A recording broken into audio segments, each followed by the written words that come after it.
Hello dear. तो आज की इस वीडियो में हम मेंटल हेल्थ नर्सिंग के कुछ जो भी महत्वपूर्ण हमें लगेगा, मैं वो एब्रिविएशन मतलब उससे कहा जाए फुल फॉर्म आप सभी के बीच में लेकर आया हूँ। ठीक है, जो भी महत्वपूर्ण होगा उसको, ठीक है, ताकि अगर एग्जाम में अगर पूछ ले एक आध 5 नंबर तो आपको यह जाया ना जाए। ठीक है, और बाकी नॉलेज तो हो जाएगा, वो तो हो ही जाएगा। चलिए, ज़्यादा नहीं है, बहुत कम ही है, 40-50 के आसपास होगा। मैं आपको उसमें से भी कम जो होगा इंपॉर्टेंट उसको दिखाऊंगा। ठीक है, चलिए देखिए। सबसे पहले है आप यहाँ पे जो पहला ही है, पहला को छोड़िए, पहला उतना अच्छा नहीं है। ठीक है, दूसरा जो है यहाँ पे देख लीजिए एडीयू। एडीयू का मतलब है एक्यूट डाइवर्सनल यूनिट। ठीक है, एक्यूट डाइवर्सनल यूनिट। देखिए, कभी भी फुल फॉर्म को जो है इमेजिन किया जाता है। ठीक है, आप याद करते रह जाएंगे तो आपके सामने एक के बाद दूसरा रख देगा तो याद नहीं होगा। इसलिए इमेजिन कीजिए कि हम कौन से सब्जेक्ट का जो है फुल फॉर्म लिख रहे हैं, उसी टाइप का जो है आपका उसका वर्ड भी बनेगा। समझ गए? अगर मेडिकल सर्जिकल का अप्लाई आप यहाँ पे करने लगिएगा फुल फॉर्म का तो फिर गलत हो जाएगा, क्योंकि वहाँ पे मेडिकल सर्जिकल से रिलेटेड जो है, नर्सिंग से रिलेटेड वर्ड आएंगे। इधर मेंटल और मेंटल से रिलेटेड जो फील्ड है वहाँ से रिलेटेड वर्ड आएंगे। ठीक है, तो ध्यान में रखिएगा। एडीयू का मतलब एक्यूट डाइवर्सनल यूनिट होता है। एईबी का मतलब क्या है? तो एईबी का मतलब है एज एविडेंस बाई।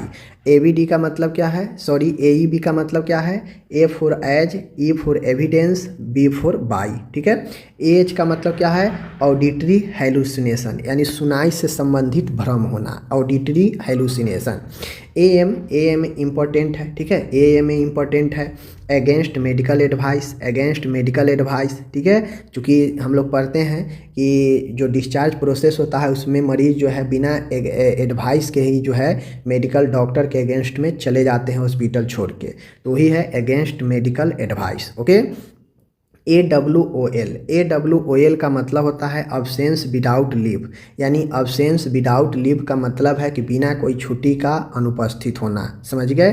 तो AWOL का मतलब क्या होता है? Absence without leave. ओके।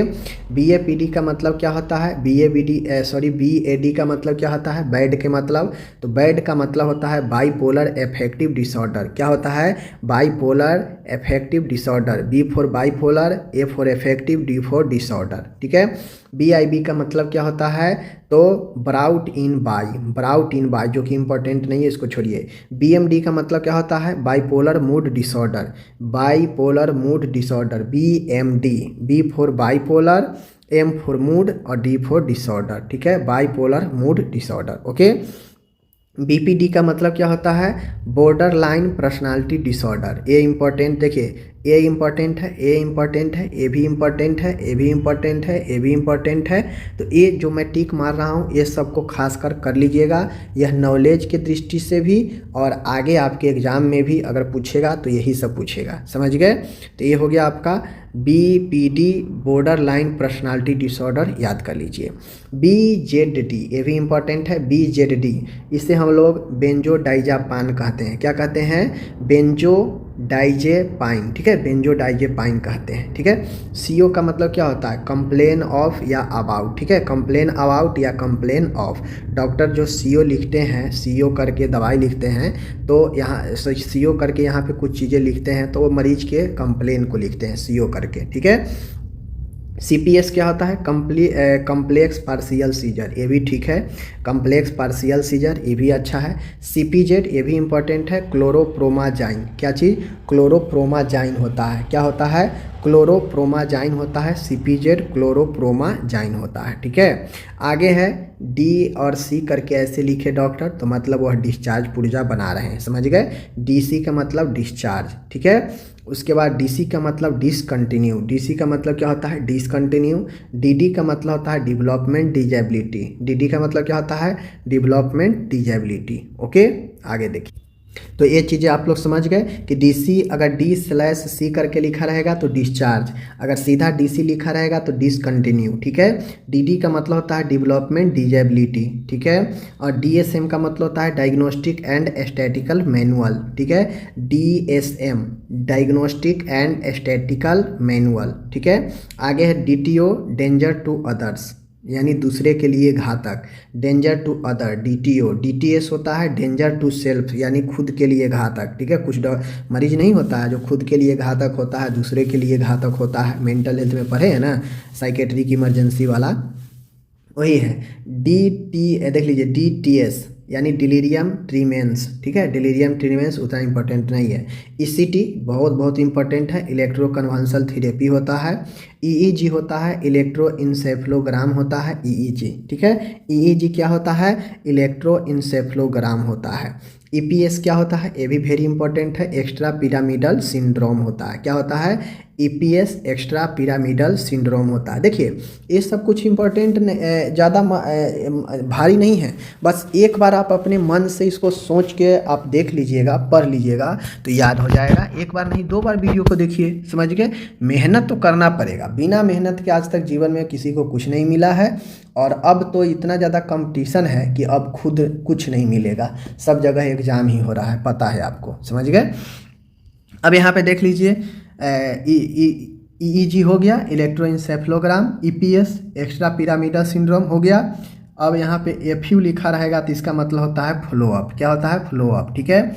और GA के मतलब होता है जनरल असिस्टेंस होता है। क्या होता है, GA के मतलब जनरल असिस्टेंट। GAD का मतलब क्या होता है, जनरलाइज एंजाइटी डिसऑर्डर। GAD का मतलब क्या होता है, जनरलाइज एंजाइटी डिसऑर्डर। GAD का मतलब क्या होता है, जनरलाइज एंजाइटी डिसऑर्डर। ओके, आगे बढ़ते हैं।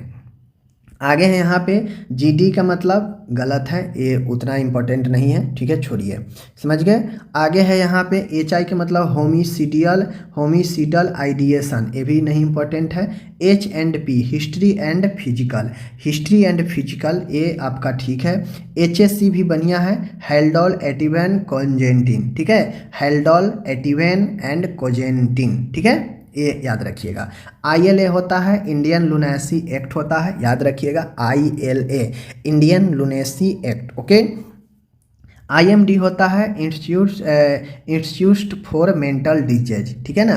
IMD क्या होता है, इंस्टीट्यूट फॉर मेंटल डिजीज, यानी मेंटल डिजीज के लिए संस्थान। आगे है MAOI, ठीक है, MAOI यानी monoamine oxidase inhibitor, monoamine oxidase inhibitor,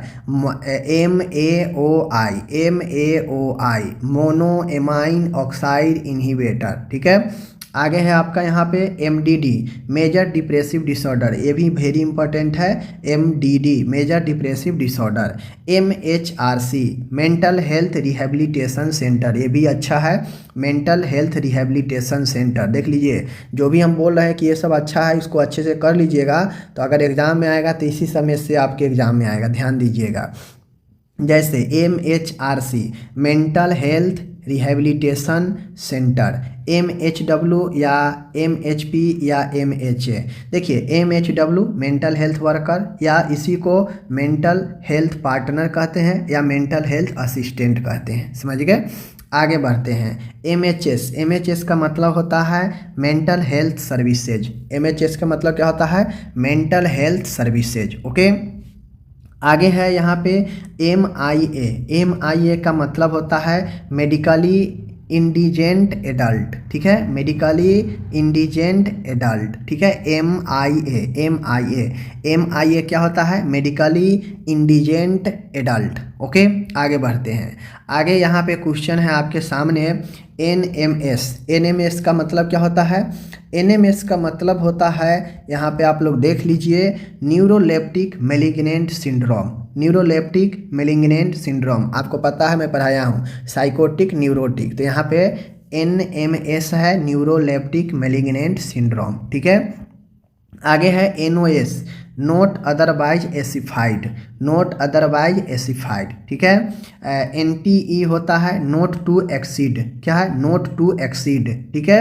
OCD होता है ऑब्सेसिव कंपल्सिव डिसऑर्डर, OCD क्या होता है, ऑब्सेसिव कंपल्सिव डिसऑर्डर। OCN क्या होता है, ऑब्सेसिव कंपल्सिव न्यूरोसिस, ठीक है, ऑब्सेसिव कंपल्सिव न्यूरोसिस। और ये जो OCD होता है यह न्यूरोसिस प्रकार का ही होता है, ठीक है। OT का मतलब ऑक्यूपेशनल थेरेपी भी होता है, OT का मतलब अगर सर्जरी में पूछ देगा तो ऑपरेशन थिएटर हो जाएगा, ठीक है, तो यही अंतर होता है। PSA, PSA के क्या मतलब होता है? पोली सबस्टांस एब्यूज, पोली सबस्टांस एब्यूज, पोली सबस्टांस एब्यूज। ठीक है, आगे बढ़ते हैं। आगे है PTSD, PTSD का मतलब होता है P for post, T for traumatic, S for stress, D for disorder, यानी post traumatic stress disorder. P post, T traumatic, S stress, D disorder, post traumatic stress disorder. SAD schizophrenic, देख लीजिए, सीजो affective disorder, SAD सीजो affective disorder या seasonal affective disorder, जो भी हो याद कर लीजिए। आगे यहाँ पे चलते हैं SED, देखिए SAD था तो सीजो इफेक्टिव डिसऑर्डर या सीजनल इफेक्टिव डिसऑर्डर। ठीक है, अब यहाँ पे है SED तो severally emotional disorder, severally emotional disorder, S for severally, E for emotionally, D for disorder, severally emotionally disorder. Okay, SNRI, SNRI का मतलब है सेरोटोनिन नॉरफ्रेनिन रियूपेटेक इनहिबिटर। ठीक है, SNRI का मतलब होता है सेरोटोनिन नॉरपेनिफ्रिन रियूपेटेक इनहिबिटर। ओके, समझ गए।